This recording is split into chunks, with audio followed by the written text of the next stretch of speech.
el doctorado en Ciencias Sociales y Humanas de la Universidad Nacional de Colombia y en colaboración con la Embajada de Francia presentan la conferencia El principio metantrópico y la escuela de plantas, producto de la tesis doctoral sustentada en noviembre de 2022 por Eulalia de Valdenebro en Universidad París 8, bajo la dirección de Roberto Barbanti. Vamos a tener entonces hoy el diálogo de estos dos profesores, del profesor Rolf, que es artista escénico y visual, profesor de la Facultad de Artes, cofundador de MAPA Teatro, gestor de la maestría interdisciplinar en Teatro y Artes Vivas, doctor en Estética, Ciencias y Tecnologías de la Universidad de París 8. Y la profesora Eulalia, artista plástica, botanista, investigadora, profesora de la Facultad de Artes, coacreedora de la escultura viva nativas foráneas, de pronto algunas hemos ya visto esa extraordinaria escultura, coeditora del libro Páramos, Arte y Ciencia con el Instituto Humboldt y la Universidad de Issens, doctora en Estética, Ciencias y Tecnologías de la Universidad de París, con el eje de investigación estética, ecosofía, doctorado en investigación, creación.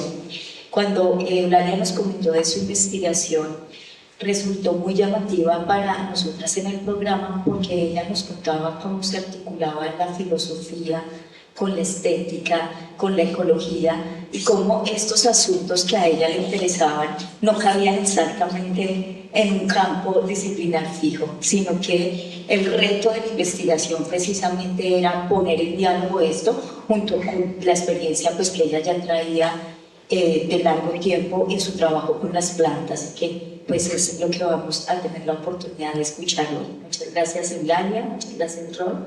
Bueno, adelante. Muchas gracias a todos estar aquí. Vemos muchas caras que no son conocidas, cómplices del trabajo que ha hecho Eulalia durante tantos años, cómplices de trabajo, cómplices de vida. Entonces, pues es un encuentro de complicidades. Y yo tuve el grandísimo honor, y no lo digo de una manera formal, como se suele decir siempre que se comienza este tipo de encuentros, pero sí fue para mí muy honroso haber sido invitado por Eulalia y por la Universidad de París 8 para ser jurado de esta tesis doctoral que se sustentó en París en diciembre del 2022. Es hace unos meses, vamos a pasar casi. Me sentí un poco sorprendido de ser invitado a como jurado.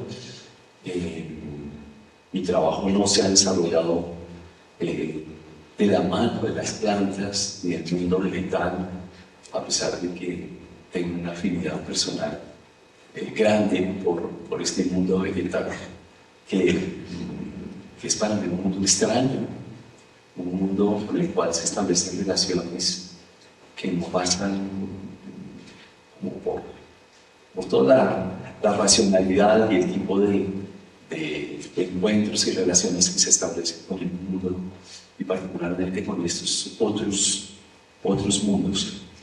Entonces, no siendo, digamos, de este campo, no habiendo estudiado particularmente o nada, este universo, me sorprendió mucho ser invitado.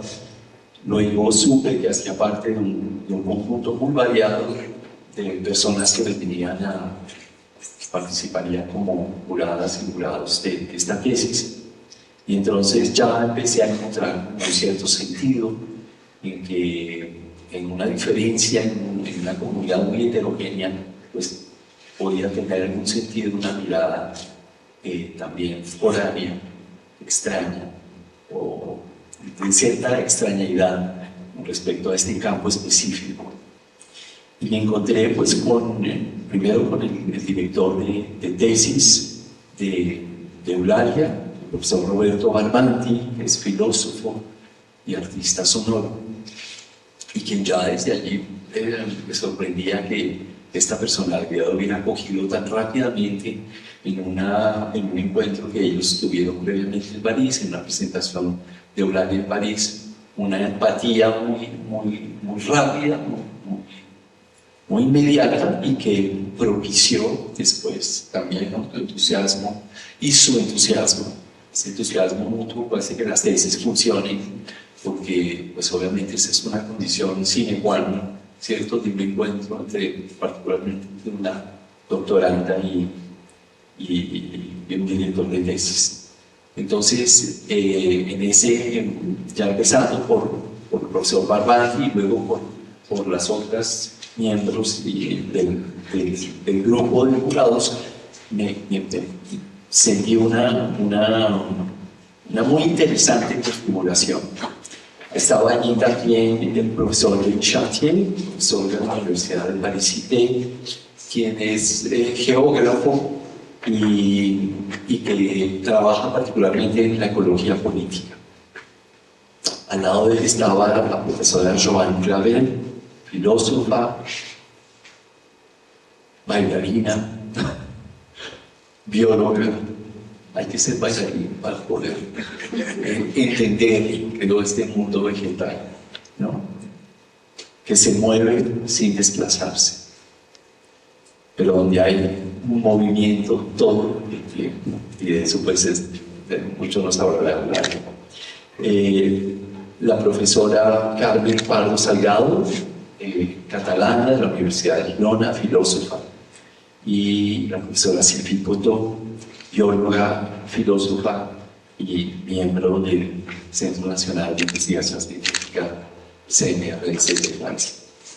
Entonces, en medio de esta configuración peculiar, muchos científicos y filósofos, estaba yo como invitado, como artista. Estaba recordando el día que le propuse a Rolf ser jurado. En realidad, la primera pregunta que le hice es ¿qué relación tenía con el paro?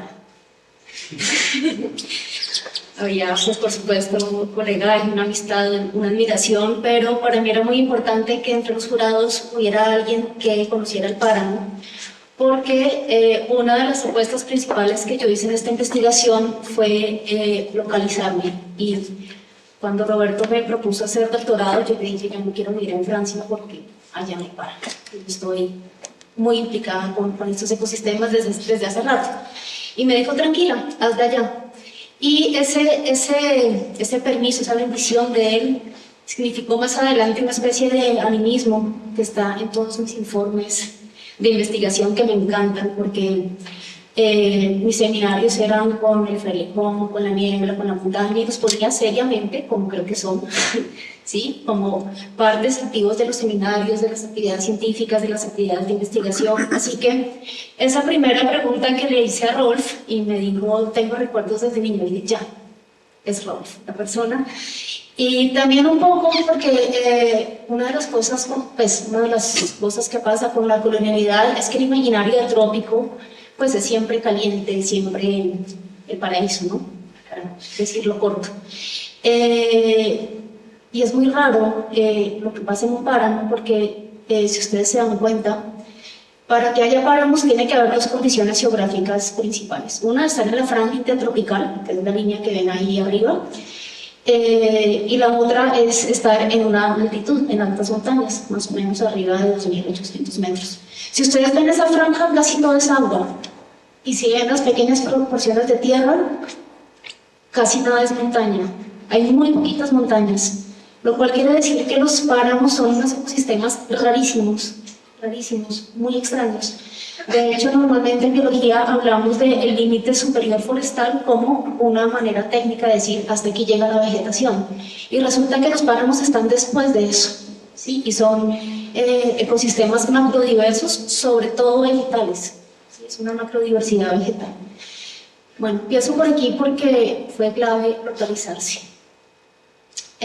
Lo que voy a hacer ahorita es más o menos de una manera muy breve contarles la estructura general del libro, porque esto que presento hoy ya es la tesis aterrizada a Colombia y cuenta el libro.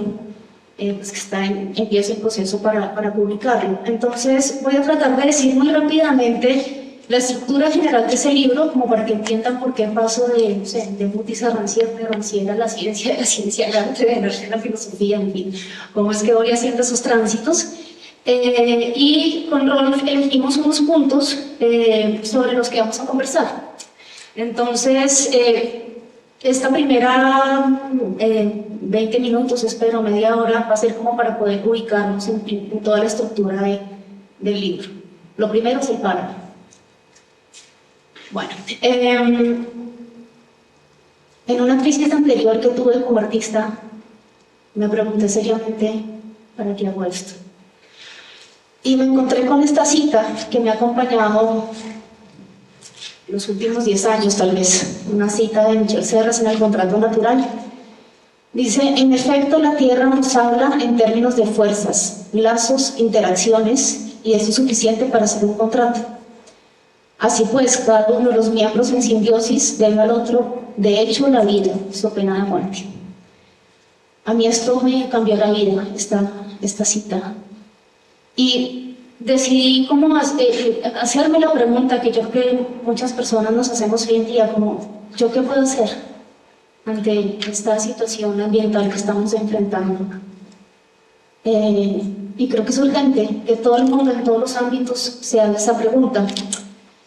Y pues finalmente la tesis llega a un concepto pues muy abstracto, que es el principio metantrópico. Es abstracto y no, porque tiene una cosa de tocar la tierra, de estar ahí. Y creo yo que es aplicable a diferentes cosas, no es algo exclusivo del arte, o pues al menos eso espero yo. Entonces, esa cita que cambió mi vida, la desgloso en compañía de otras autoras. La primera es esta: en efecto, la tierra nos habla. Otra vez hay aquí un animismo. Hay muchas maneras de nombrar lo que está pasando, ¿no? Cambio climático, crisis ambiental, calentamiento, en fin, muchas maneras, y cada manera tiene como una consecuencia. Pero cuando yo leí este concepto de Isabel Stengers, de intrusión de Gaia, me fascinó, ¿sí? Porque, entre otras cosas, Gaia, si recuerdan, es un titán, es antes de que los dioses tuvieran forma humana, es un poco descarnada, desalmada, no le importamos, ¿sí? Gaia va a seguir, la vida no está en riesgo, los únicos que estamos en riesgo somos los humanos y esta forma de vida a la cual pertenecemos en esta última versión de la vida que tiene Gaia en nuestro planeta. Y es intrusiva, no nos está pidiendo permiso, no está eligiendo, es para todo el mundo. Siento yo que esta es la primera guerra mundial, en realidad, es lo que se nos está viniendo ahora. Por primera vez somos mundo, por primera vez somos un planeta entero enfrentando una cosa, y la primera muestra, así como evidente, sencilla, fue el COVID, ¿no? Para todo el mundo, por igual. Y no sé si ustedes lo sienten, pero particularmente yo lo siento acelerándose mucho la intrusión de Gaia. Y bueno, Gaia es intrusiva, nos obliga a cuestionarnos. Y creo yo que cada vez nos obliga a cuestionarnos a un nivel más profundo, ¿sí? Es claro que todos los cambios, los pequeños cambios que todo el mundo intenta hacer con más o menos conciencia, y esta idea del desarrollo sostenible, en fin, todo este tipo de pequeñas acciones de ecología pragmática, que llamo yo, pues claramente es insuficiente. Y es insuficiente porque pertenece al mismo paradigma que causa el problema, ¿sí? Ya me voy a explicar más adelante. Volviendo a la cita de Serres, luego dice: cada uno de los miembros en simbiosis. Entonces, ahí otra vez se me junta Gaia con la simbiosis. Resulta que Lynn Margulis y James Lovelock James Lovelock hizo la teoría de Gaia, que fue como una apuesta científica muy contundente de que en nuestro planeta todo está conectado y todos somos interdependientes. Lynn Margulis la conecta con la teoría de la biosimbiosis, que es bellísima porque no voy a extender, pero básicamente en tiempos de crisis los débiles se asocian y en eso consiste en cierta medida la evolución. Entonces, volviendo a lo anterior, nombrar a Gaia no solo tiene la pertinencia de Stengers, ¿no?, que llama la atención sobre hay que hacer algo, sino que también cita de alguna manera esta relación científica que tuvieron Margulis y James Lovelock. Lovelock le puso este nombre también apelando como a una idea de un animismo que se le vino en contra, ¿no? Porque al tiempo surgieron los movimientos hippies y, en fin, Gaia tuvo muy mala prensa y a Lovelock se le burlaron, lo cual quiere decir que es muy buen científico. No tenía para nada aprobación, sigue sin tenerla, porque es muy incómodo ese concepto de él, ¿no? Todo está conectado y todo está conectado, ahora estamos pagando las consecuencias. Entonces, hay algo muy bonito en esta idea de la simbiosis como motor de la evolución y de la idea de Gaia, y es el lugar del humano. Esta imagen que ven aquí la hizo el hijo de Nick Margulis, con quien trabaja a menudo, y no sé si tienen en la cabeza el árbol de la evolución, que casi todos conocemos, que en la punta está el humano, ¿no? Como, wow, la evolución nos llevó hasta aquí, somos los inteligentes, cosa que, bueno, luego voy para allá. Pero aquí el humano, a la base están las bacterias, los procariotas, luego están hongos, plantas, animales, y fíjense que el humano es un negativo, ¿sí? Ni siquiera tiene un lugar. Y no es jerárquico, no es un árbol más hacia arriba, ¿no? La simbiosis es así. Hay una frase de Margulis que para mí es de las posthumanistas más interesantes que hay, y es, en este momento un albumbrís y un humano tienen exactamente las mismas capas evolutivas, las mismas, ¿sí? Entonces, esta es la segunda parte, cada uno de los miembros en simbiosis. Y luego sigue la cita. Los lazos y las interacciones son suficientes para hacer un contrato. Entonces, este libro, que nació en los 90, pues desató una cantidad de caminos en pro de los derechos de los vivientes, y pues un tiempo después nos damos cuenta de, ¿quién representa el río? ¿Quién representa? ¿Cómo sabemos qué es lo que desea una planta? En fin, nos hemos enfrentado a un montón de problemas jurídicos, siento yo que está un poco en un momento sin salida. Y aquí es donde yo empiezo a pensar como artista, ¿no? ¿Cómo negociar con seres tan distintos a nosotros? ¿Cómo negociar con una planta? ¿Sí? Si son... para hacer un contrato estamos muy entrenados en hacer contratos en diferentes humanos, entre humanos, ¿no? Y si pensamos esto como círculos concéntricos, pues está así el hombre blanco europeo, ¿sí? Luego está bien si las mujeres, está bien si los niños, está bien si los indios, y cada vez vamos ampliando, vamos a los animales, ¿sí? Pero, ojo, los que se parecen a nosotros, los que son susceptibles de ser peluche, los que sabemos que sienten porque lloran, en fin. Pero ¿qué pasa cuando tenemos que abordar el río, cuando tenemos que abordar las plantas, cuando tenemos que abordar la atmósfera? Ahí ya entramos en un sistema que no, ya esos círculos concéntricos no funcionan, ¿no?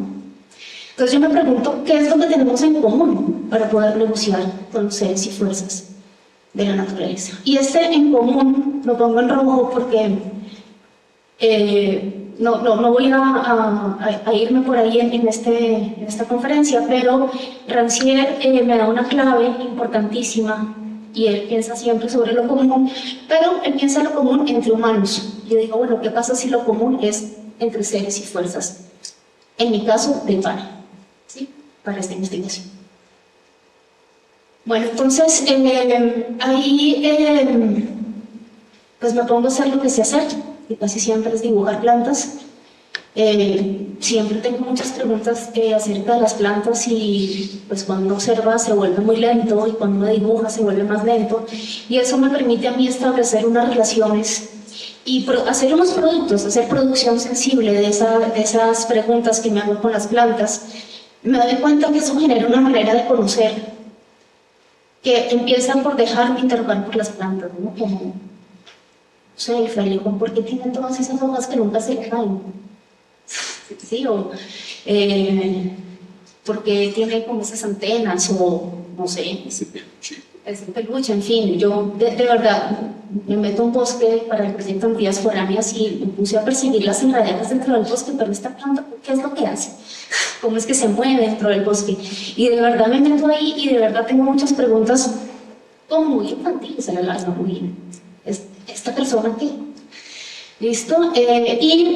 Hay otra cosa que he aprendido de interrogarme con las plantas y también de los árboles, es una frase que se ha vuelto recurrente en mi trabajo y es: la vida hace lugar, ¿sí? En parte las plantas, como no se mueven, botan sus desechos al suelo y van haciendo la vida hace lugar. Y las prácticas artísticas así lentas, localizadas en un lugar, van haciendo también la vida y van configurando mi vida. Entonces, es así como esa interrogación que me plantea Michel Serres, o es una sentencia su pena de muerte, ¿sí? Me lleva a ir buscando otros autores que me van nutriendo. Bueno, voy a entrar rápidamente en la estructura de la tesis, ya para empezar a conversar con Rolf. La tesis tiene tres capítulos. El primero se llama Las paradojas de Mutis. Yo soy ilustradora botánica desde muy chiquita, no sé por qué quise hacer ilustración botánica científica como del siglo XVIII. Me encantó, me pareció fascinante la idea de viajar y dibujar, pero esto me pasó casi siendo niña. Y bueno, finalmente nunca pensé que me pasara esto, pero tuve mucho trabajo de ilustradora botánica en acuarela, cosa que me permitió viajar por toda Colombia, y pues siempre me dio mucha curiosidad Mutis, pues porque es uno de los fundadores del imaginario de la nación colombiana, tiene que ver con Mutis. Entonces, bueno, era el momento de la tesis de estudiar, bueno, cómo es que hemos estudiado las plantas, en este territorio macrodiverso, ¿no? No me voy a extender en este pedazo porque queremos hacer otra ruta, pero estas son las partes que tiene el primer capítulo. Resulta que Mutis, cuando ya entré a estudiar, ¿no? Me leí todos los archivos, las cartas. Tiene dos etapas de trabajo. Una primera, donde es un naturalista colonial. Se nos olvida quizás el hecho de que eso era una empresa muy colonial. Él pasa de 1760 a 1783, tratando de entrar como al pequeño club de botanistas alrededor del Linneo. Y él le mandaba muchas cartas, muchos envíos, bueno. Y él trataba de participar de esa fundación de la botánica moderna, que no era lo que pasaba en España. Sí, en España no les interesaba tanto esa lógica de la ciencia botánica moderna. Luego se muere Linneo y él hace un giro ahí en su vida y se vuelve ilustrador barroco. A mí esto me parece muy divertido haber entendido porque la ilustración botánica no se lo toman en serio ni en la ciencia ni en el arte. ¿Sí? Y es lleno de contradicciones este momento de su vida. Voy a explicar muy brevemente por qué. Es lo que más conocemos del trabajo de Mutis, que es cuando es director de la Real Expedición Botánica del Nuevo Reino de Granada. Creo yo que para hacerse a este cargo, que es un cargo de investigación, 33 años de investigación, se los miran ustedes, con, no sé, 36, ya me olvidé cuántos ilustradores eran, cuántos, en fin. El caso es que él, para tener ese cargo, no se hace cura. Y eso significa distanciarse justamente de lo que pasaba alrededor del Linneo y de la fundación de la estética de la ciencia botánica moderna. Y al hacerse cura es como si lo poseyera el espíritu barroco, porque cree sinceramente que la representación es una manera de conocer, que es totalmente contrario a lo que pasa en las ciencias. Bueno, me devuelvo. ¿Cómo conocen los botánicos las plantas? ¿Sí? Ellos hacen unos productos, producción sensible. Ellos hacen ejemplares del barrio, que consiste en cortar, aplanar, disecar, secar y meter todas las plantas en el mismo formato, 50 por 35. Luego hacen una descripción técnica con unas palabras así muy precisas. Luego eso pasa a pares académicos. Eso no ha cambiado nada en 300 años, muy poquito. Pasa a pares académicos, todos se ponen de acuerdo, si sí, si no, si pertenece aquí, si pertenece allá. Dicen sí, y cuando dicen sí, se publica Y en esa publicación viene la ilustración botánica. ¿Listo? Entonces, la ciencia botánica produce estas tres imágenes, son productos sensibles, que el ejemplar de par es la prueba científica. La descripción es como la cosa técnica, y luego está la ilustración botánica, que viene a ser como el certificado de certificado de propiedad. ¿Listo? Yo sé que no es tan común ver esto, pero estos son los ejemplares del barrio. Estas son las pruebas científicas de las plantas. ¿Sí? Es un poco impresionante porque estén todas siempre en ese formato blanco. Además limita un montón, por ejemplo, una hoja de una palma que mide 3 metros, pues jamás va a caber aquí. Un cactus gordito jamás va a caber aquí. Un rizoma que ocupa kilómetros jamás va a caber aquí. Entonces empieza ya a prescindir este mundo vegetal que es fantástico. Y Mutis hace una cosa que es rarísima, y es que hace ilustraciones de ejemplares de palo. ¿Sí? Como es barroco, como es católico, así hasta el fondo, realmente cree que las representaciones, finalmente el trabajo de Mutis no sirve para la ciencia. Y son muy impresionantes estas plantas, son a un nivel de imagen y de estilo, son fantásticas, son maravillosas, les decía, con pigmentos. Hay otra cantidad de valores, pigmentos extraídos de acá, otra cantidad de valores asociados a esto, entre otras cosas que hizo una escuela de botánica. Y era tal vez el único espacio de formación en la colonia que no estaba vinculado a la iglesia católica. Eso es muy impresionante. Y como no tenían referentes, les tocó inventarse un estilo. Y yo me imagino que era un profesor o un científico así muy riguroso, porque fueron 26 años y todas quedaron iguales. O sea, eso era un sistema impresionante. Bueno, entonces, analizando este trabajo y viendo por mi ventana, vi esta, que es una bomarea, que es una de las plantas de nativas foráneas, y empecé a observar que había una cosa muy rara en esas láminas de Mutis, y empecé a estudiar cómo trabajaba, ¿no? Él era el científico que estaba allá aparte en su estudio, le llevaban las cosas, y él ahí las empezaba a analizar, y yo creo que Mutis nunca se dio cuenta quizás que esta planta colgaba, porque pasa muchas veces, ¿sí? En Europa no hay colibrís, entonces todas las flores están para arriba. Nosotros tenemos muchos colibríes y tenemos muchas flores que cuelgan. Entonces, hay otro apartado que en el libro que se llama Flores que miran al sur, y ahí empecé como a entender y articular qué era la colonialidad del poder sobre el mundo vegetal, que es donde vamos a conversar con ellos. Entonces, en esos gestos y en esa manera de estudiar las plantas, todos son gestos que producen desarraigo en general, ¿sí? No me voy a detener en cada uno, pero fíjense que desde que Aristóteles definió las plantas casi que no ha pasado nada nuevo, ¿sí? Las plantas son esos seres vivos que no se mueven, o que su movimiento es crecer. Si no se mueven, es muy raro que la fundación de la epistemia botánica, el primer gesto que haga es separarlas del entorno, ¿sí? Si las plantas no se mueven, quiere decir que tienen, como siento yo, que tienen un nivel de simbiosis, de asociaciones, de estrategias brutales con el lugar que hacen, ¿sí? Que cada vez sabemos más de lo que pasa en los hongos, de las asociaciones simbióticas, de cómo son, producen el clima, son sensibles, en fin, están en el lugar más que ningún otro ser vivo, ¿no? Y es muy raro que la ciencia botánica lo primero que haga es separarlas, aplanarlas, cortarlas y meterlas en un formato blanco. A mí eso me parece rarísimo. Y me parece rarísimo sobre todo porque se nos olvida el hecho que estamos vivos. Todos los demás seres vivos dependemos de las plantas. Las plantas hacen el oxígeno, hacen la atmósfera, ¿sí? Hacen posible la atmósfera y hacen posible que la energía del sol circule por el resto de los cuerpos de los vivientes, ¿no? Es algo que sabemos desde el colegio, pero parece que lo ignoramos todos los días. A mí esas dos cosas me aterran, sinceramente. Luego vamos a abordar con Rolf este punto, qué es la colonialidad del poder sobre el mundo vegetal. ¿Sí? No sé si a veces uno ve en el periódico como descubrieron una nueva especie de orquídeas. Ahí hay todo un tema en el que yo lo que hago es analizar qué es la colonialidad del poder, que normalmente la vemos como de unos pueblos a otros, y me doy cuenta que pasa lo mismo con las plantas. Eso lo abordamos más adelante con Rodolfo. Luego, el segundo capítulo,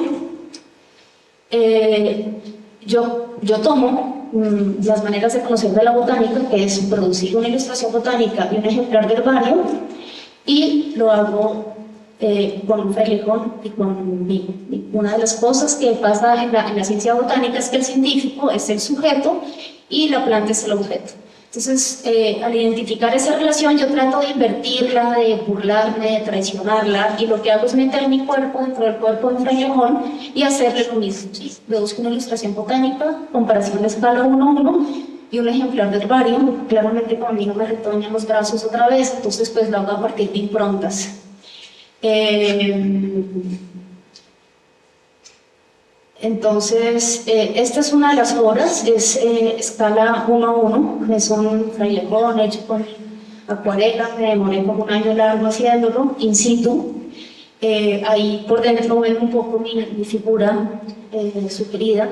Y mientras hacía estas dos obras las hice exactamente al tiempo, como era escala 1:1, y no quería recurrir a la regla, a los centímetros, quería realmente que fuera el contacto de los dos cuerpos. Entonces empecé a tener la necesidad de medir cada parte y empecé a preguntarme de qué tamaño corto el papel, cómo hago para trabajar en el páramo.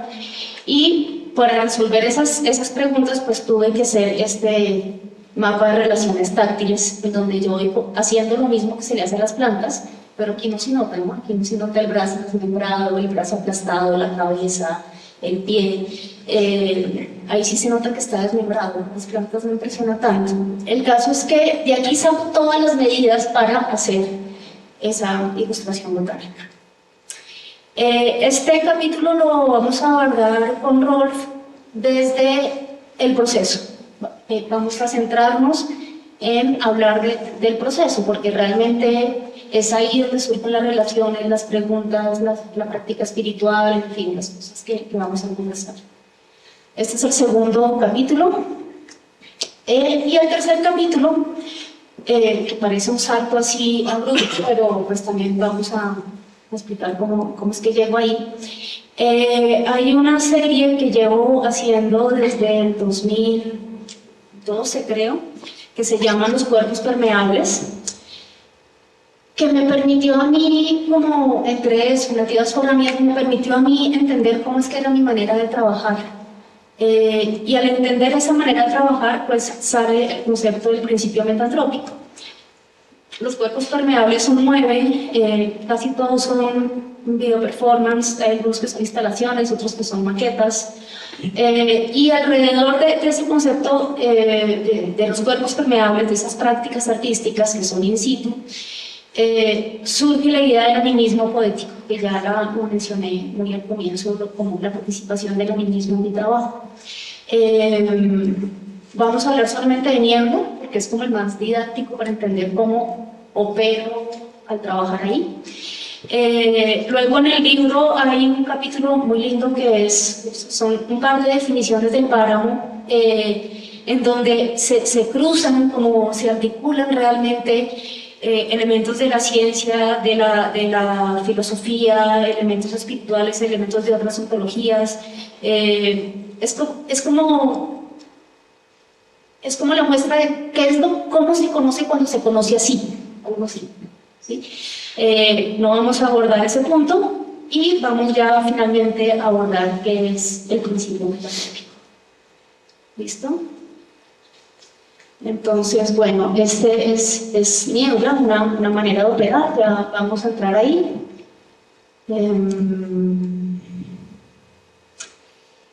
Y no sé si concluir con esta definición. El principio metantrópico. Listo. Entonces, se trata de un punto de partida para la producción sensible, bien sea arte, bien sea práctica artística, bien sea conocimiento botánico, que entiendo también como una manera de conocer, que puede hacer aportes éticos ante la intrusión de Gaia. El principio metantrópico implica una manera de ubicarnos topológica y ontológicamente respecto a la relación con los seres y fuerzas de nuestro planeta. Topológica quiere decir que me ubico en un lugar, o sea, es necesario poner los pies en la tierra, las manos en el lodo, gris.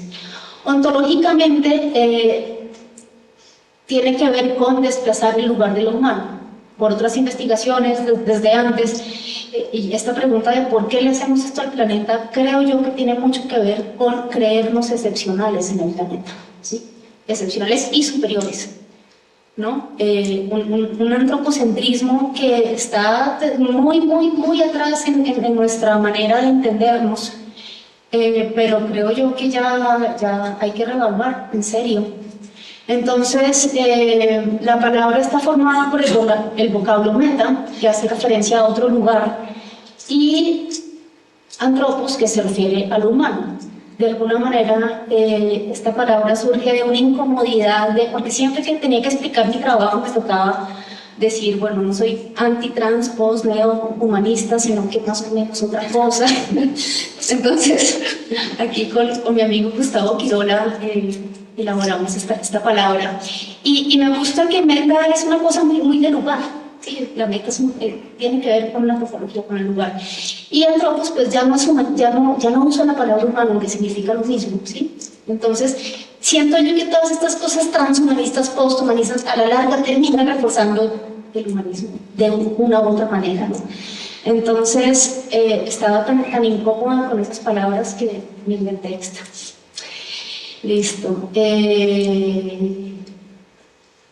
Esta es la estructura del libro y vamos a empezar a conversar con Rolf.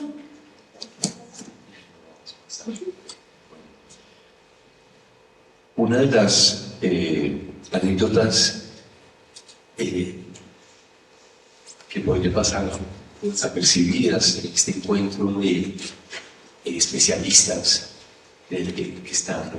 que han leído y escuchado atentamente la sustentación que hace todo su proceso de trabajo del área. Tiene que ver, me hizo ver el sentido también de que yo pudiese estar allí como un testigo. Eulalia, como les contó ahora, me preguntó si yo había estado en un bar. Por fortuna había estado en muchos países y había siempre una fascinación por el bar, que es para nosotros en nuestra memoria cultural un lugar, básicamente un lugar, ¿no? Un lugar imaginario, un lugar de unas potencias, pero que era de alguna manera también escuchado en otros ámbitos, aquí particularmente en Francia, de una manera exótica, y sobre todo esta figura del fraile, ¿no? Entonces, en algún momento alguien, una de las jurados que sí, preguntó, pero ¿por qué tan especializado? Tienes una investigación tan rica, ¿por qué tan especializado esa mata, ese frailejón? Y yo quise intervenir allí y puse de alguna manera para introducir esta idea de lo colonial, del ejercicio de la colonialidad en todos los ámbitos de la vida. Quise traer el ejemplo de un árbol que yo había visitado esa mañana antes de ir a la sustentación, que queda en el corazón de París. Era un árbol que yo había conocido en los años 80 y aquí yo saludaba cada vez que iba a París. Ese árbol es un olmo. El olmo era un árbol emblemático de París. El Medioevo estaba colmado de olmos y el olmo tenía por sus características de ser un árbol que propicia lo comunal. Era el árbol donde se reunían todas las plazas donde había olmos. Generalmente eran plazas donde se congregaban personas, no se reunían personas. y el olmo fue desapareciendo en París, después vinieron pestes, después vinieron, bueno, poco a poco fue desapareciendo el olmo. Yo no hice la historia exacta, pero sí sabía de ese olmo en París. Entonces, pues ellos parecían un poquito sorprendidos porque no conocían ese olmo, que era el único olmo, el último olmo que había en París, es el último olmo. Aquí tenemos un olmo en la Universidad Nacional, un único olmo que vale la pena visitar. ¿Y por qué traigo esto a colación? Porque precisamente este imaginario exótico de este mundo tropical, el que ni siquiera es conocido por sus verdaderas características, porque no estamos en el mundo tropical, estamos en una zona subtropical y hay especificidades propias que luego Eulalia pues ha estudiado y que le ha permitido justamente conocer de primera mano el comportamiento y la singular vida y existencia de esta comunidad de frailejones, porque el frailejón nunca está solo, el frailejón es una comunidad, es un lugar comunal. Entonces, pensé que el inconsciente colonial, que desde Frantz Fanon hasta Sueli Ronig, que nos acompaña mucho aquí, somos seres producidos por ese inconsciente colonial. El inconsciente colonial tiene un impacto sobre todo en el inconsciente, obviamente lo dice, pero en ese lugar donde el deseo produce, donde el deseo está activo y donde los afectos se mueven. Entonces me parece importante pues que todos nosotros, y en la historia particular de Eulalia, hay una historia colonial, y a mí me parece supremamente interesante cómo desde una biografía, desde una historia familiar atravesada por ejercicios de colonialidad, Eulalia hace todo este trabajo. Es un trabajo muy íntimo, muy personal, en esa esfera justamente de los inconscientes coloniales, de ese círculo de la familia, para luego ir transformando todas esos impactos, esas huellas, esas improntas del inconsciente colonial en unas formas de relación con ese otro mundo, que es el mundo vegetal. Y ahí pues obviamente ella no lo explica mucho, pero eso está muy presente en la tesis, y para mí fue una de las cosas que quise también subrayar, es que uno de los valores fundamentales de este trabajo es esa figura que Barthes llamaba no de la biografía o de la autobiografía, sino del biografema. El biografema como algo que permitía una tensión entre la biografía íntima y la biografía colectiva, entre ese yo íntimo y ese yo más colectivo. Y que en esa tensión, en ese arco, entonces era que las biografías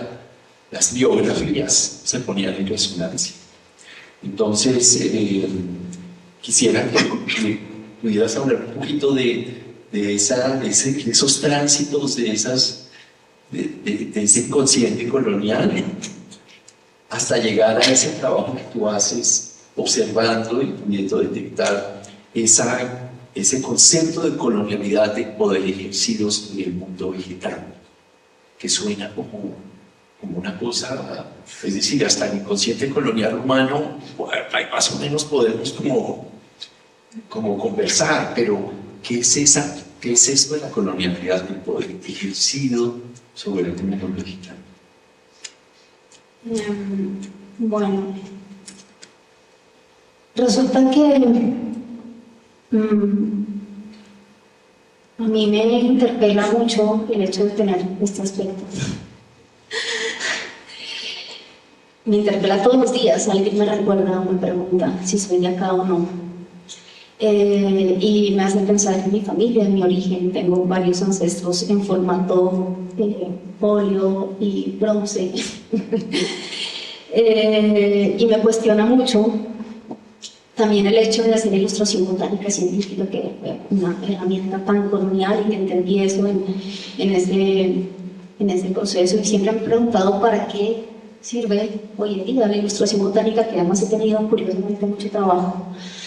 Entonces, atravesada por todas estas preguntas, pues me puse a estudiar qué es la colonialidad del poder.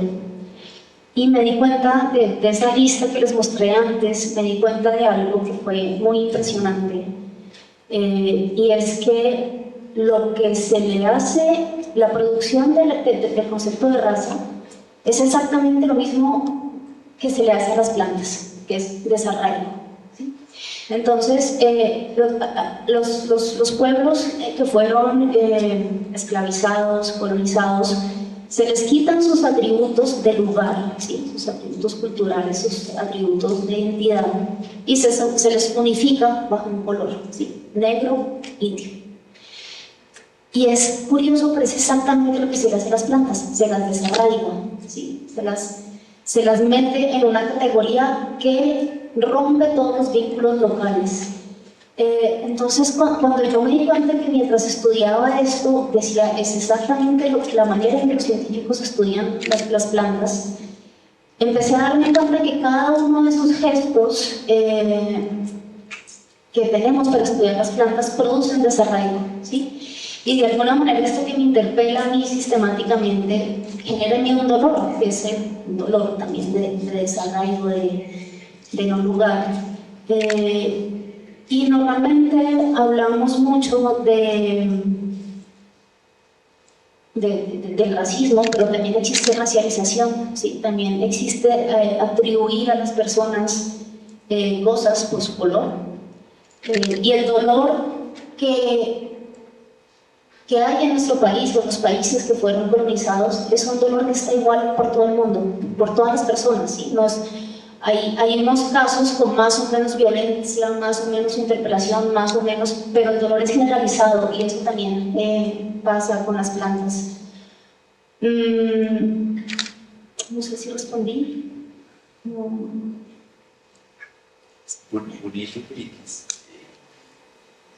Trajeras a colación esta figura que después hiciste en los cuerpos permeables, ese ritual en esta figura.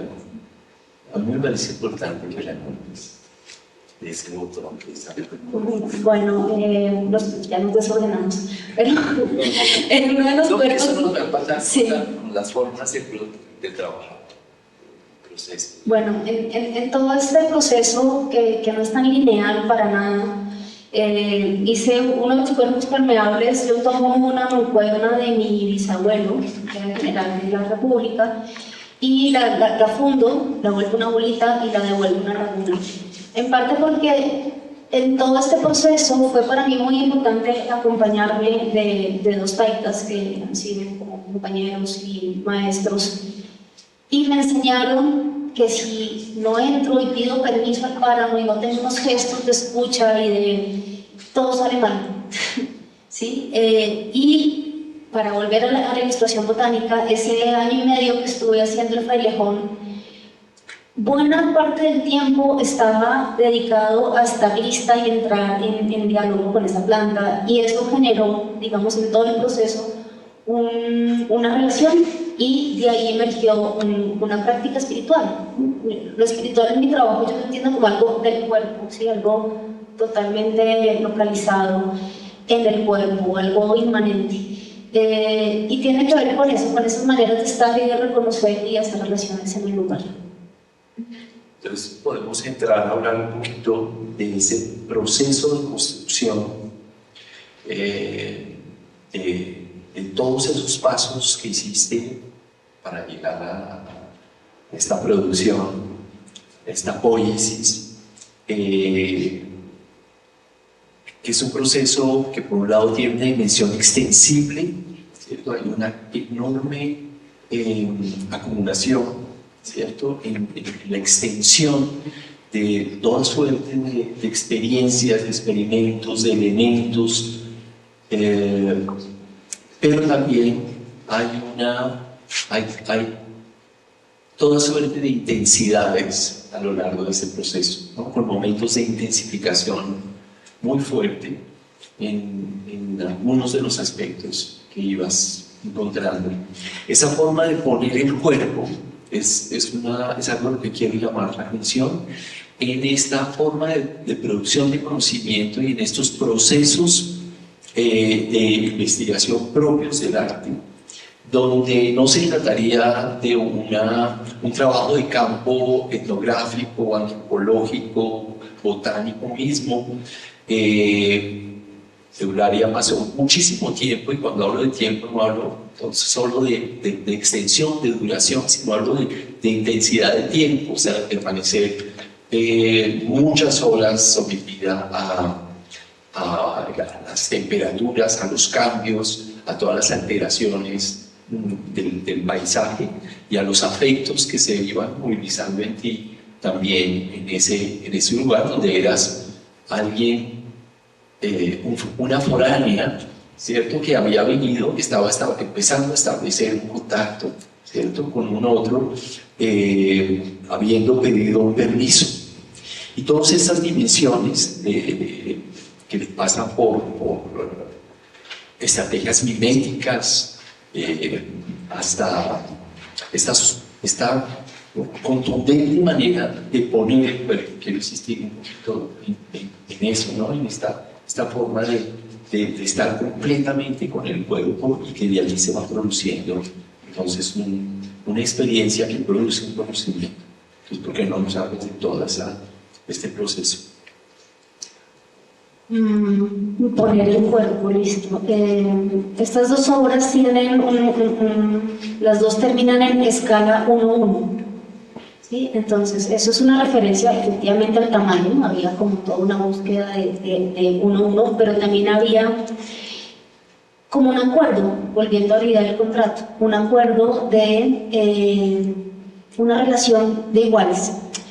Y eso significó para mí un aprendizaje larguísimo que se concretó en los últimos 4 años del doctorado, pero que empezó 10 años atrás. Yo no sé si ustedes han estado en el páramo, pero es muy difícil, es agotador, ¿sí? La temperatura cambia de cada 10 minutos, ¿sí? La luz, la radiación es altísima. La humedad, hay veces es del 100%, o sea, yo no entiendo, ese concepto no entiendo, cómo puede ser humedad del ambiente 100%. Uno se cansa mucho, y fueron muchos años de aprendizaje, muchos años de caminatas, de pagamentos. Una vez, hace muchos años, tuve una salida de 4 días al macizo colombiano. De salidas al macizo colombiano, donde uno de los técnicos me enseñó a hacer pagamento, y era un esfuerzo físico durísimo, ¿sí? Me dejó por allá en una casita sola con unas lentejas y un colchón húmedo, y era todo el tiempo una prueba de supervivencia, superar una piedra, en fin, me enseñó a hablar, a reconocer, a respetar, a entrar, un montón de cosas. Y siento que fueron muchos años de aprender a que mi cuerpo estuviera ahí. Y también aprender a leer el páramo, ¿sí? Eso fue muy, muy impresionante. El proceso del frailejón implicaba que yo me iba una semana al páramo y regresaba una semana a Bogotá. Una semana al páramo, una semana a Bogotá. Ahí como han visto en esas imágenes, puse como una pequeña tienda de campaña. Y era muchas veces esperar a que las condiciones estuvieran para trabajar, y podía trabajar muy, muy poco tiempo. Luego terminaba en un estado de agotamiento, no sé, 1 hora de trabajo en el páramo son como 6 horas de trabajo acá.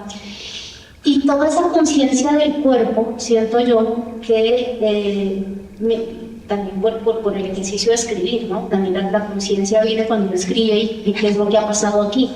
Empezó a aparecer para mí como una conciencia de que ese esfuerzo del cuerpo hacía que toda mi percepción de ese lugar se alterara. Finalmente era una pregunta desde la estética.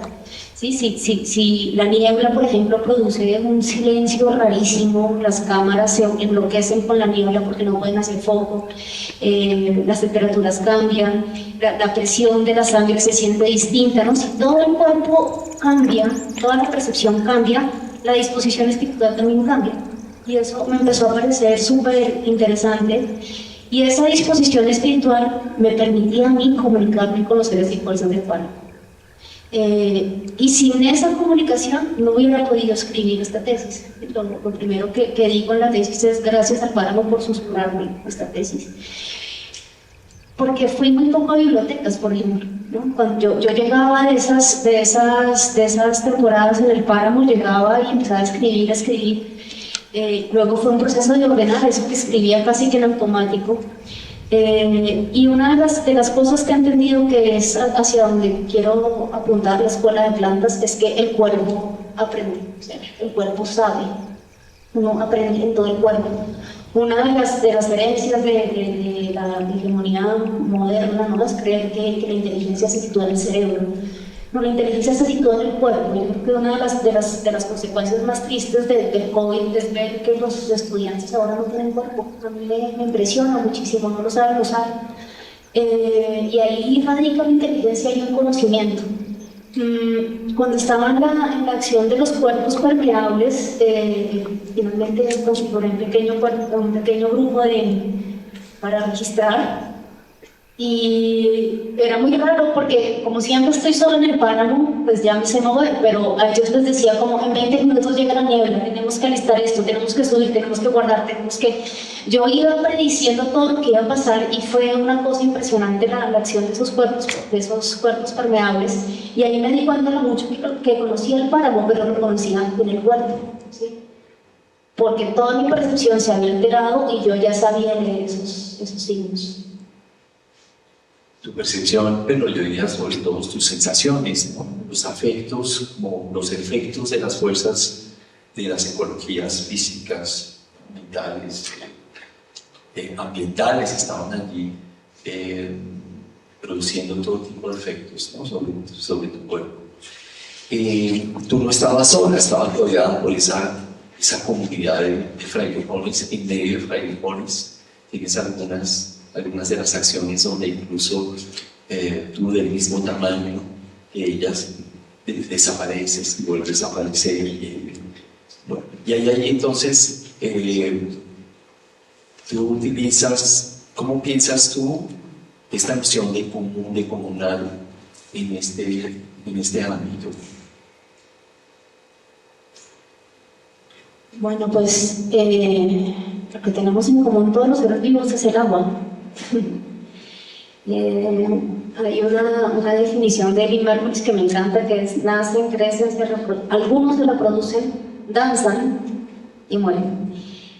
Que ella haya metido en su lista de acciones que definen los seres vivos danza, quiere decir que hay una dimensión estética en esa definición. Y también es como que eso nos permite como ayudarnos a borrar un poco con esa excepcionalidad de lo humano, ¿no? Voy a empezar a girar hacia el principio metantrópico, que se nos acaba el tiempo. Entonces, yo me hago la pregunta: ¿cómo hago para hacer producción sensible en donde el humano se haya desplazado? Todo este ejercicio con el frailejón me hizo como hacer una gran conciencia de esas relaciones con los seres y fuerzas del páramo, pero al final yo veía esas imágenes y había una suerte de decepción, ¿no? Es como, ahí están la ilustración y el mapa, pues como jugando con todo ese lenguaje tan del siglo XVIII, pero yo veía que ahí no estaba lo que me había pasado, ¿sí? Esa experiencia espiritual, esas relaciones, ese ser permeado no estaba. Y entonces eso me llevó también a completar la serie de los cuerpos permeables, porque finalmente las plantas son cuerpos permeables, ¿no? Ellas están quietas y se dejan atravesar por los seres y fuerzas del lugar que hacen. Y es una serie que yo había empezado hacía muchos años atrás, precisamente por una pulsión, por un deseo de meterme en el cuerpo de un fraile jónico, un fraile se meta en mi cuerpo, así que un deseo erótico de que eso pasara. El primer cuerpo permeable fue eso, ¿cómo hago para ser parte de esta comunidad? Hice unos ejercicios de danza contact que me ayudaron como a perder la voluntad de mi cuerpo. Dije, aquí pasa algo, ¿no? Porque cuando pierdo la voluntad se desplaza mi lugar de humano, si no estoy controlando las cosas que hago. Y empezar a reflexionar sobre ese desplazar el lugar del humano es lo que me lleva finalmente al principio metantrópico. Esa es una imagen de uno de los videos del que vamos a hablar, que es Niebla. Entonces yo ahí empiezo a pensar, bueno, ¿cómo es que se hace un dibujo? ¿No? ¿Cómo es que se hace una producción sensible, un artista? Me voy a lo más sencillo de todo, que es el dibujo, que es donde más segura me siento. Bueno, el dibujo tiene un papel, un lápiz. El lápiz es una varita de madera que tiene grafito por dentro. Y me empiezo a hacer la pregunta, ¿cómo hago para que la niebla dibuje? Me estoy saltando un montón de términos y historia anterior de la construcción de los cuerpos permeables, pero esa es la pregunta, ¿no? ¿Cómo desplazo el lugar de lo humano, el lugar del artista creador que formaliza, que hace el dibujo, que representa, que todo lo que había hecho con el fraile? Entonces, lo que hago es llenar mi mano de grafito, poner una tela con goma arábiga y extender mi mano y dejar que ese grafito caiga sobre la tela. Entonces, ya mi lógica de artista que hace la producción, que va al sitio, que lleva a la gente, que decide dónde se hacen las tomas, ahí desaparece como la artista gestora y aparece, me vuelvo como la madera del lápiz, ¿sí? Soy un instrumento. Yo no formalizo nada, sino que la niebla hace ese dibujo.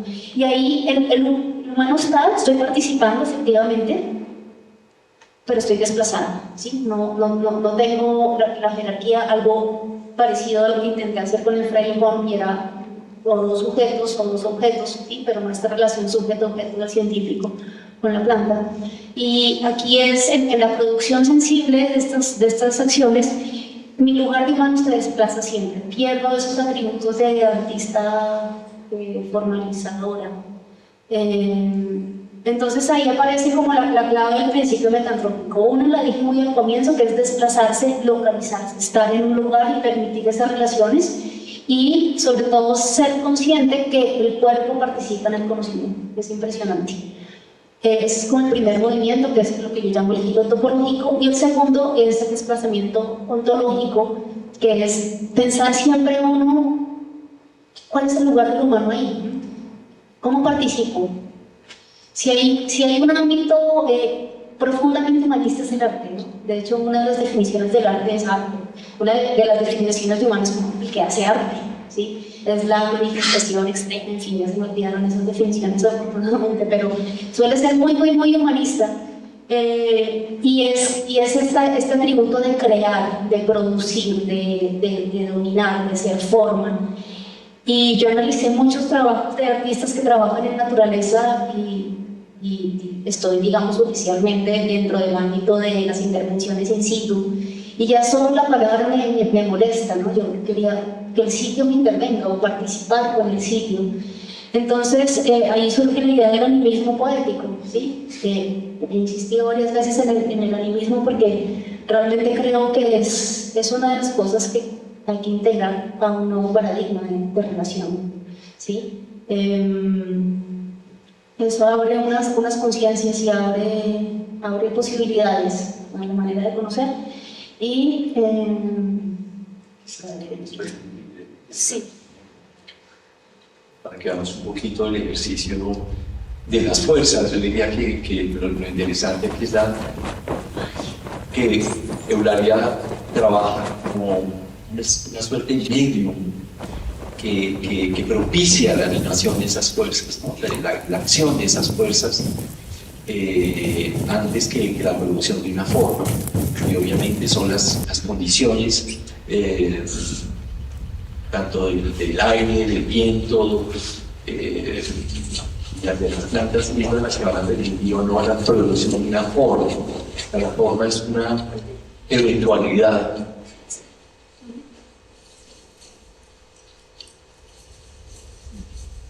Bueno, esta es una versión pues muy corta del video. El video dura como 8 minutos, lo pueden ver después si quieren. Ahí lo que estaba haciendo era aplicando goma arábiga sobre esta tela. La goma arábiga es el aglutinante de las acuarelas, que es además con lo que trabajo en botánica, que es sensible a la humedad, ¿no? Se activa y se desactiva con el agua. Cuelgo esa tela ahí en ese acantilado, que es como una especie de garganta, o sea, la persona que me estaba filmando estaba en otro acantilado similar al otro lado, y espero a que empiece a subir la niebla.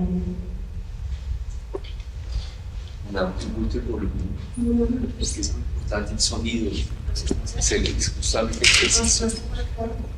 ¿No? ¿O sí? Estamos, le bajaste. Porque esa es una de las fuerzas principales de este trabajo, ¿no? A lo que estamos pasando. El sonido este que se dentro de la niebla. Ese es un poquito.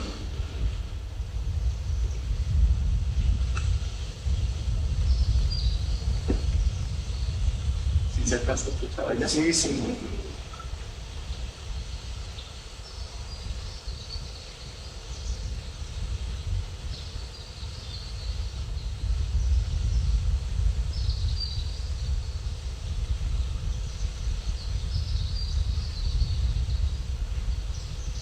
Esa línea, por ejemplo, de la mano, es una cosa hermosísima, un acontecimiento efímero, potentísimo.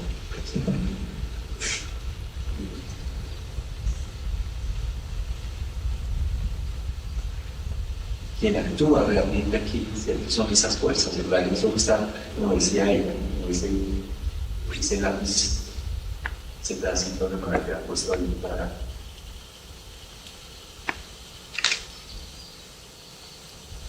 ser movilizado por el organismo y produciendo todas estas opacidades, los momentos de aparición y desaparición de lo que podría ser una forma, ¿no? También una forma que aparece y desaparece. En ese sentido, todo atravesado por una inmensa delicadeza y una inmensa vulnerabilidad. Es ahí también un distinto, profundo respeto por esas condiciones, ¿no? Después, esa genuinidad de cuando se abre a conversar contigo. Creo que por último, ya antes de darle la palabra a nuestros acompañantes, ¿qué es eso de la Escuela de Plantas? Es un proyecto muy antiguo que tiene un devenir que ya se ha estado construyendo desde hace varios años. Bueno, pues resulta que cuando acabé el doctorado, yo dije como, o sea, la conclusión de toda esta investigación es, no sabemos conocer las plantas. Normalmente el conocimiento de plantas está asociado a cómo se usan. Y si la fundación de la ciencia botánica hace esto, realmente me sorprende que no las sabemos conocer en cuanto a lo que ellas son, ¿sí? Las sabemos buscar muy bien, pero recientemente están empezando unas primeras investigaciones de inteligencia vegetal y es como, ¡oh! Tienen inteligencia. No hay manera que haya un ser vivo sin inteligencia y sin sentidos, ¿no? Hay unos sentidos extrañísimos.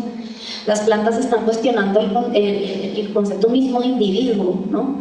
Porque lo que ha pasado con las plantas es que las hemos estudiado como supereditadas a lo animal, ¿sí? Porque es la definición negativa de lo animal. Y muy recientemente están creando nuevas categorías que rebasen esas ideas, por ejemplo, de individuos, una de las más interesantes. Y cuando estaba volviendo un libro, la tesis se llama Una epistemia vegetal posible, dije, bueno, pues uno los libros los aterriza con palabras más concretas y me di cuenta que lo que llevo haciendo en toda mi vida de artista es dejarme interrogar por las plantas y aprender de ellas un montón. ¿Sí? Me interpelan a muchos niveles, fuertemente a nivel espiritual también, como que reclaman una coherencia que a veces no es tan fácil de sostener. Como por ejemplo a mí Látigas Foráneas me hizo salirme de las galerías, ¿no? Y de las convocatorias, que fue un trabajo, tuve un vivero durante 4 años, 5 años de enredaderas nativas. No hay peor negocio que tener una enredadera, pasaba muchas horas desenredando esas plantas. Y claro, no cabía en ninguna convocatoria, no cabía en ninguna parte, en ninguna galería no cabía, y sostuve este proyecto mucho tiempo. Con el páramo me pasa algo parecido, ¿no? También me expulsa de esos espacios de la institución del arte.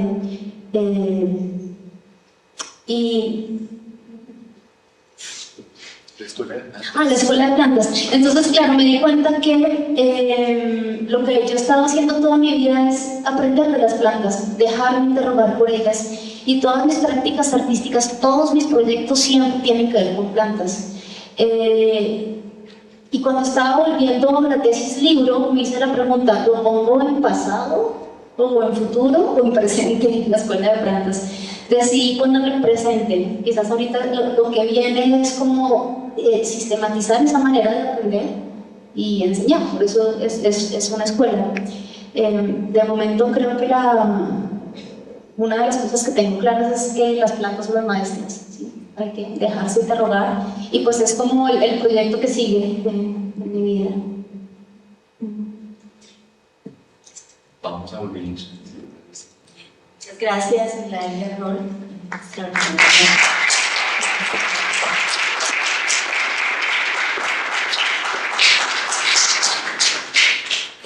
Pasamos entonces ahora a este momento de comentarios, preguntas, observaciones que quieran compartir respecto al trabajo de Eulalia.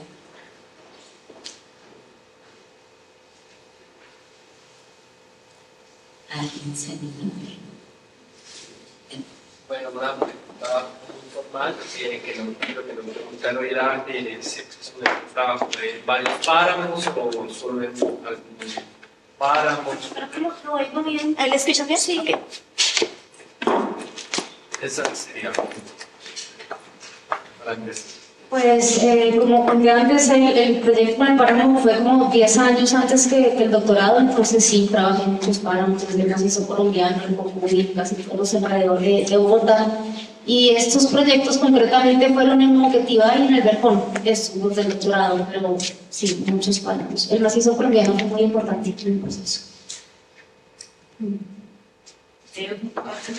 Pues, pero buenísimo, muchas gracias por compartir esta experiencia que en realidad pues siembra una semilla y que como usted también abre un camino para su ingreso aquí en la universidad.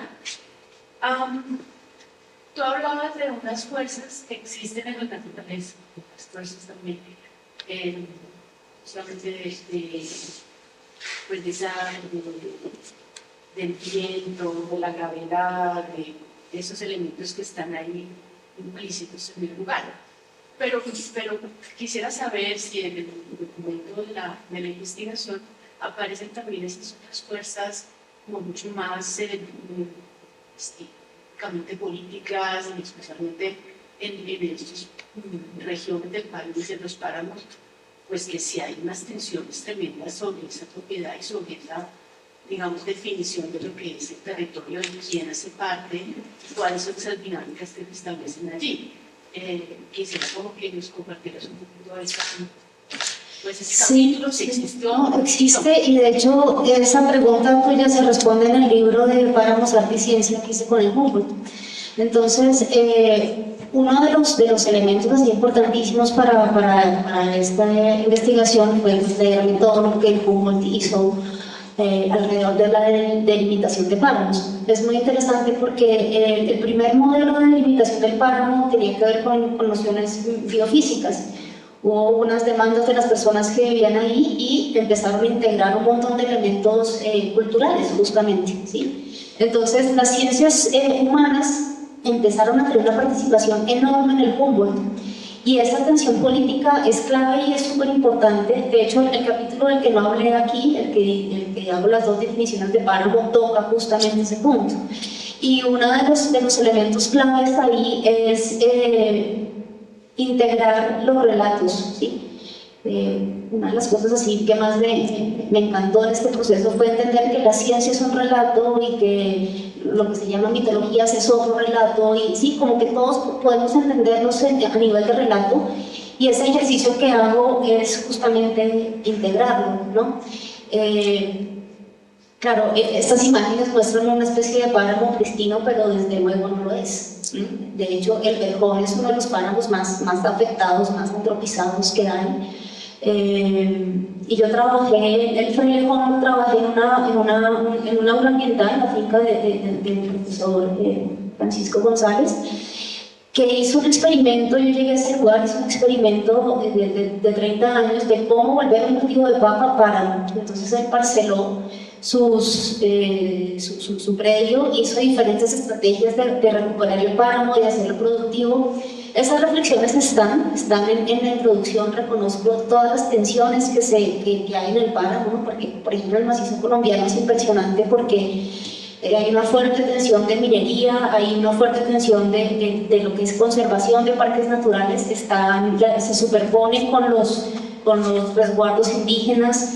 Pero a mí lo que más me impresiona, lo que más aprendí del macizo colombiano es que, a pesar de que tiene esas tensiones tan fuertes, ¿no? También había el enclave del ejército, había un punto cuando empecé era muy fuerte la presencia de guerrilla, en fin, eran tantas las tensiones y sin embargo el páramo prevalecía, ¿sí? Entonces, en esas condiciones de tensión altísima que había en el macizo colombiano fue que empecé a sentir esas seres y fuerzas del páramo, a pesar de todas esas fuerzas humanas. De hecho, uno de los cuerpos permeables es camino, es ese trazo colectivo que se ha hecho sobre la montaña durante muchísimo tiempo. También están en la tesis. Gracias por la pregunta. Yo quiero saber a qué te refieres o a quiénes te refieres cuando hablas de seres vivos, porque si todo el planeta está vivo, entonces, ¿qué es lo que está muerto? ¿Cómo hacer la distinción? De hecho, yo hablo de seres y fuerzas, ¿sí? Y en esa definición que hago del páramo, de lo que no hablé, hay una frase que me encanta que dice: el páramo es uno de los estados del agua, es el estado vegetal del agua, ¿sí? Entonces, en esa definición yo juego un poquito con lo biótico y lo abiótico, porque esa distinción dificulta entender a Gaia, ¿sí? Que está vivo y que no. Y por eso voy apelando después al animismo poético, porque esa distinción como que deja sin lugar a las fuerzas. Y cuando uno lee el planeta simbiótico, yo recuerdo mucho haber acabado de leer y decir: el agua tiene una voluntad, la voluntad de subir, literalmente de subir. El agua quiere subir y lo hace a través de los cuerpos vegetales, ¿sí? Y por eso hago esa definición de páramo como la forma vegetal del agua, ¿sí? Entonces, yo no hago mucho esa distinción de biótico y abiótico muy a propósito. Todo el trabajo está lleno de un gran respeto por la vida, por la creación de la naturaleza, pero hubo algo que me sacó como de contexto todo, que para ti tiene un acto muy ritual, y fue ese momento en que fundes estas dos piezas de oro que son de tu bisabuelo, que me imagino que transitaron del abuelo al bisabuelo, y me imagino que para él tenía un valor demasiado importante. Es que veo como tanto respeto por la creación y la vida en esto, que sentí que ahí había como una destrucción de algo. Entiendo lo ritual, ¿cierto? Una cosa ritual como para volver a la naturaleza el oro que sacaron de allí. Pero, ¿por qué tenían que ser esas piezas? Porque las piezas de tu abuelo Mira, Colombia está fundado sobre una idea de que la naturaleza es un recurso. El Instituto de Investigaciones Humboldt es de investigaciones de recursos biológicos. La sala del Museo Nacional, ¿sí?, donde se cuenta, se narra la fundación de este país, tiene una sala que se llama La Tierra como Recurso. Y yo creo que esa es una de las cosas que hay que cambiar como paradigma. Y lo que destruyó aquí es un símbolo, es nuestro símbolo patrio, nuestro símbolo, nuestro escudo nacional, que además es bastante ridículo, ¿no? Los cóndores están en extinción, tienen una granada, una fruta que ni siquiera es de acá, tiene un sombrero, unos franceses que no usaban acá, tiene un canal de Panamá que ya no es de acá, o sea, es un escudo bastante fuera de lugar, creo yo, disfuncional. Y una de las cosas de la colonialidad del poder es entender que lo que nos pasa a nosotros como nación no es porque los españoles vinieron y nos hicieron estos a nosotros pobrecitos, no, son los criollos que fundaron esta nación, los que han fundado esa ideología de la naturaleza como recurso, ¿sí? Y esa es mi familia. En ese ritual yo siento vergüenza y pido disculpas. Y creo que se puede revertir ese orden de valores, creo que es urgente revertir ese orden de valores, ¿sí? Estamos entrando a la guerra del agua, esa va a ser brutal. Y somos un país macro diverso, con mucha agua, y todavía creemos que es importante sacar oro. Sí, tenemos que cambiar, ya. Para ayer es tarde, para hace 30 años es tarde. ¿Sí? Entonces sí, lo que yo destruyo ahí es el símbolo y es un orden de valores que creo urgente cambiar.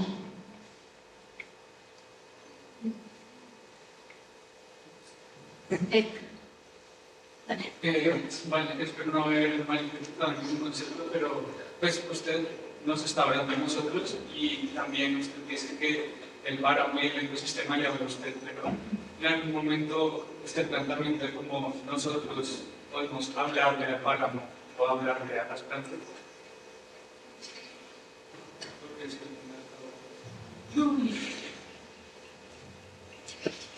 Sí. No sé si sea hablar, o sea, necesariamente con un lenguaje, con palabras, pero yo puedo corroborar que sí los seres y fuerzas, particularmente del páramo, reciben la intención con la que uno está ahí, ¿sí? Y para mí es evidente que lo reciben. No tengo manera de probarlo, solo decir que sí. Hay un momento que hay muchos momentos para mí, pero muchos son íntimos, pero hay uno que lo pongo en la tesis y yo tenía que dibujar las flores y claro, las flores están allá más de 1,60 m de alto y yo recorría todos los trailejones y cómo voy a hacer para dibujar las flores y todos los días caminaba y dónde me paro y cómo las miro.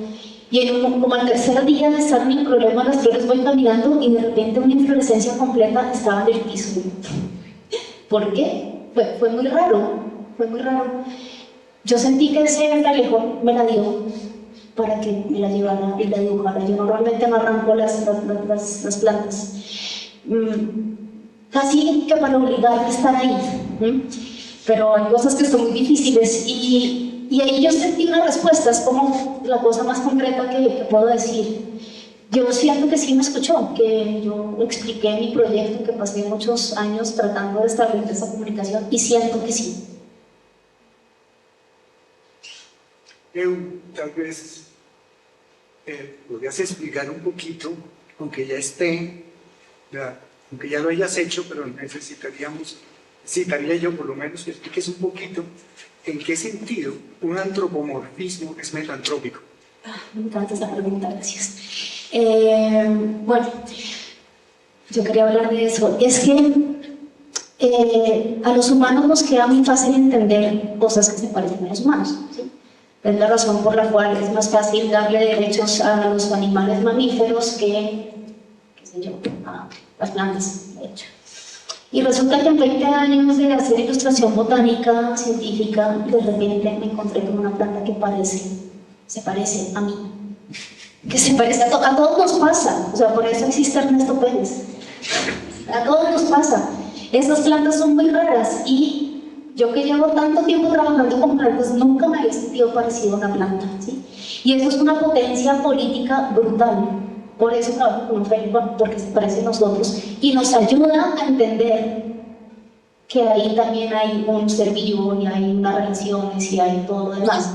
Entonces, claro, llegó un momento en que me metí en un problema muy difícil que de hecho conversé contigo, y es cómo hago para criticar el antropocentrismo a través de una forma humana, a través de un antropomorfismo. Ahí es donde empieza a volver como un trabalenguas, pero ¿cómo hago? Entonces lo que hice fue empezar a estudiar que ese antropomorfismo, el frailejón, no solamente lo identifico yo, ¿no?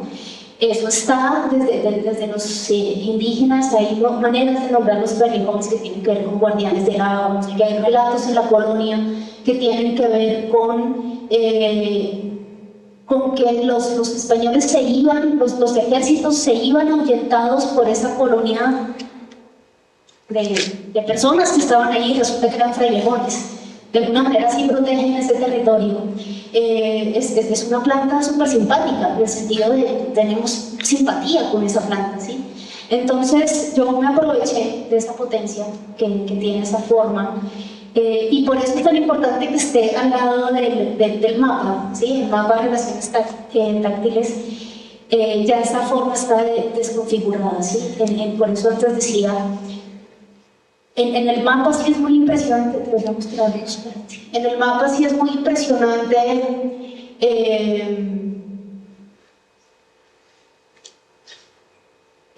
notar ese desmembramiento, ese aplanamiento, eso que le hacemos a los cuerpos vegetales. Entonces sí, para mí el frailejón y elegir que sea una planta antropomórfica es una especie de carnada, de anzuelo, ¿sí? Algo que atrae, algo que es fácil de asociar rápidamente. Gracias. ¿Sí respondí? Es una pregunta muy sencilla, como, no sé, como, ¿qué piensas sobre el sembrar en general? Hay un banco de semillas en algún país del norte, y una custodia de semillas le responde a ese banco. La única manera de conservar una semilla es sembrarla, ¿sí? Es la única manera, está viva. Sembrar es algo que hacemos nosotros, sí, cuando digo que sabemos usar las plantas, pero las plantas no necesitan que las sembremos en realidad. ¿Sí? Lo pueden hacer por sí mismas.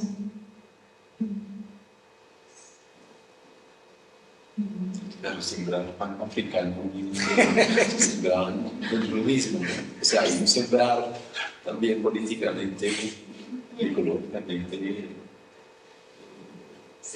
fundamental.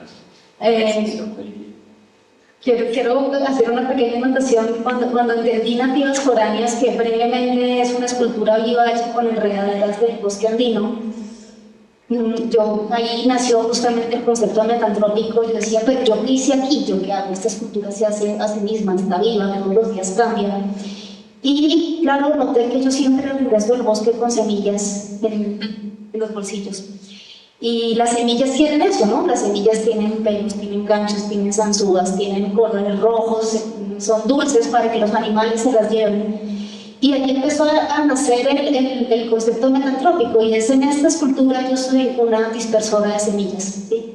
Las semillas quieren ser desplazadas.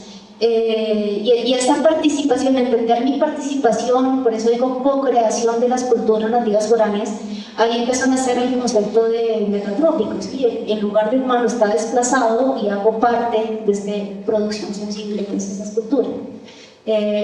Así entiendo yo más, siempre la entiendo más como una dispersión. Solo quería como que Tú dices al principio que estabas muy impresionada con la cita, una cita que te marcó y de alguna manera te fue una coordenada para mucha investigación, pero en esa cita aparece la palabra contrato. Y entonces a mí eso me cuestiona mucho. Entiendo el contexto, es muy bella, pero al mismo tiempo es una figura increíblemente colonial, etc. Y hay otro asunto que hablas mucho, que es de lo que hace la botánica y lo que hace esa epistemología, que es de desarraigar. Entonces es un poco como, o sea, entiendo que es otra manera, cuando tú hablas de creación, cuando hablas de co-creación, y cuando hablas ahora en esta cosa de que las semillas quieren que se diseminen, eso sería una forma muy distinta, pienso yo, al contrato y a una búsqueda de un arraigo no situado en la parte como de los símbolos de la patria, sino otra forma de arraigo, ¿no? Una búsqueda, una exploración de una forma de arraigo. Digamos que en mi trabajo sería más relación que contrato, ¿sí? Y pues este es un libro que escribió Michel Serres, para hacer el contrato natural, sí, él estudió Derecho para hacer esto y es una sentencia o pena de muerte, ¿sí? Pero ya en mi práctica, pues en realidad se trata de relaciones, ¿sí? Si eres un poco más flexible con la idea de contrato, pues es una relación, ¿sí? Tú qué pones, yo qué pongo, qué hacemos juntos. Un pacto, un lindo pacto. Tal vez pacto es una palabra que... sí, Pacto, alianza. sí, que con este mundo también. Como una nueva alianza. Una alianza, sí. Una- Pacto, me gusta, alianza, relación, Bien. vínculo. Seguimos. ¿Qué lugar tienen las ciencias humanas, la universidad? Mientras tú hablabas y construías todos estos términos, esa universidad, lugar que termina universalizando la sociedad, como posiciona la diversidad. Siento este juego también de palabras que se estalla ahí. Y eso me llevó a pensar las ciencias humanas, la universidad, ¿qué lugar tiene? Si yo lo siento que tu trabajo interroga la profundidad de ese lugar de la universidad y de las ciencias humanas, de las ciencias sociales. ¿Qué sigue? ¿Qué hables? Pues mira, yo siento que llevamos unos cuantos siglos hiperespecializándonos, ¿sí? Y la intrusión de Gaia nos reclama mezclarnos, ¿sí? Yo sí siento que si uno recupera el sentido profundo de lo que es universidad, ¿sí? El sentido bello de lo que hay ahí, Gaia nos empieza a reclamar una mezcla, ¿sí? Nos empieza a reclamar urgentemente una mezcla, porque ya la hiperespecialización no sirve, ¿sí? De hecho, la ecosofía es eso, la ecosofía, que es de hecho como está estructurado este libro, tiene unos elementos de ciencias, unos elementos espirituales, unos elementos de estética, unos así. ¿Por qué es tan complejo la intrusión de Gaia? Que si no empezamos a permitir permearnos, mezclarnos, comunicarnos, no lo logramos, ¿sí? Una de las cosas que llama la atención Stengers es no podemos confiarle este problema solo a la ciencia, ¿sí? No alcanza. Es urgente poder integrar otros relatos, poder integrar la estética, poder integrar, pero realmente integrarla. Entonces, curiosamente, cuando regresé del doctorado, sentí que ese lugar se me abría para mí en las ciencias sociales, ¿sí? En donde siento que la reflexión estética la están pidiendo, ¿sí? Como entender esa dimensión estética la están pidiendo y es súper importante integrarlo porque cada vez hay más tesis y más análisis de cosas que tienen que ver con la producción sensible. Y por otra parte, sí, yo siento que no solo yo, un montón de pensadores posthumanistas pues están interrogando el lugar del humano, entonces creo que interpela directamente a las ciencias humanas, a la máquina antropológica, ¿no? Brutalmente. Y las preguntas de cómo nos relacionamos con los demás seres y fuerzas, ¿no? Y creo que es importante cuestionarlo desde ahí, desde esa excepcionalidad de lo humano. Gracias. Sí, yo quería preguntar, pues, hablas mucho de lo permeable y como esto, siento que es algo que igual va en doble vía, como en esta estructura del contrato, de la relación, de estar en un lugar que te permea. Y mencionas mucho sobre todo qué te deja el páramo y como qué sensaciones producen en ti. Quería preguntar cómo, si sientes, qué sientes que dejas tú allá, como qué le das al páramo, o en esa relación.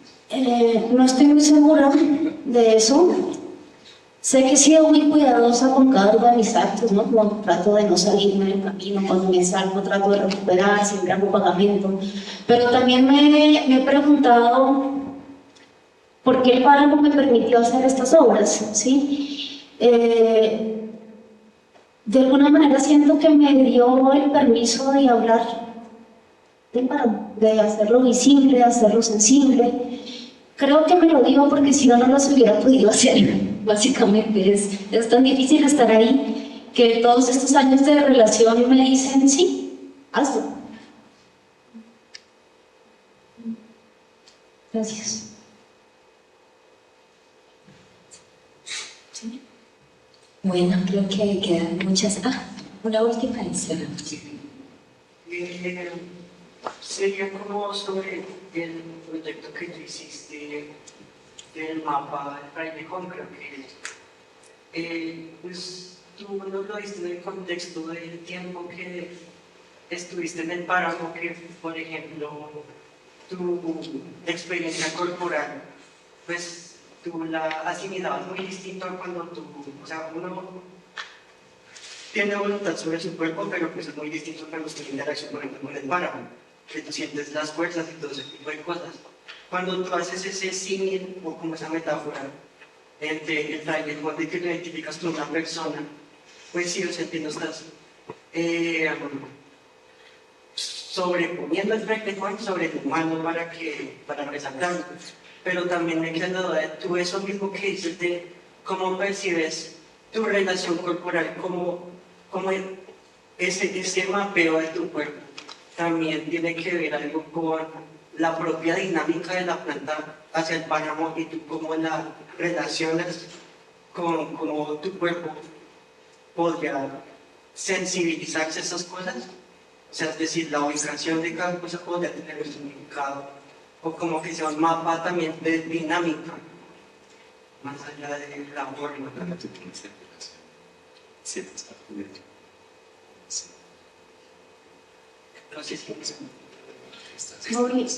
No entiendo muy bien la pregunta, pero voy a hablar de uno de los gestos de este mapa, que es tal vez mi gesto favorito.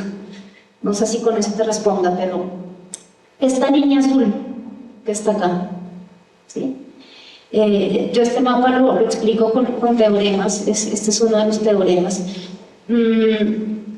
Porque este mapa se desarrolla empezando desde lo más chiquito. Yo empiezo la semilla y el ombligo, empieza acá, tiene un orden, empieza acá. La semilla, el ombligo, la inflorescencia, la cuenca del ojo, el dedo, la mano, el peciolo, el brazo, la hoja, ¿no? Va creciendo, si uno lo lee con cuidado, va creciendo, cada vez va sumando información.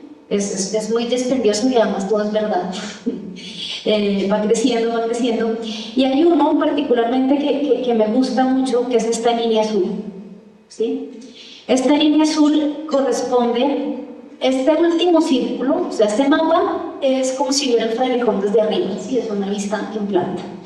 Resulta que los frailejones tienen unas inflorescencias, que son las ramas que tienen las flores, y de esta familia botánica, que son las asteráceas, es la única planta de esta familia botánica, el único género, que tiene semillas sin pluma. Quiere decir que no vuelan, ¿sí? Los dientes de león, los que lo soplan y salen, ¿sí? Son de la misma familia, y hacen que esas semillas puedan volar muy lejos, pero las del frailejón caen ahí abajo, se mueven un poquito por el agua, por cualquier cosa. Y es por eso también que hacen colonias, ¿no? Y se han desplazado en los Andes. La diversidad más grande de frailejones está en Venezuela y se ha ido desplazando así hasta que llegan al Ecuador, y en Ecuador hay solamente una especie de frailejones. Sí se desplazan a lo largo del tiempo. Y ese desplazamiento pues tiene que ver con el ritmo en que esas semillas se pueden mover. Y resulta que de una generación a otra de Frailejón se desplaza esta distancia, que es la distancia de un paso mínimo. Y entonces, esa comparación de la dimensión temporal, a qué ritmo se desplaza un frailejón y equivale, un frailejón avanza en 150 años, lo que yo avanzo en 3 segundos. Es para explicar un poco cómo está hecho este mapa. Sí, es una comparación escala 1 a 1, donde todo el tiempo hago referencias a la escala no solo dimensional, sino también temporal de los pueblos. Gracias. Bueno, muchas gracias.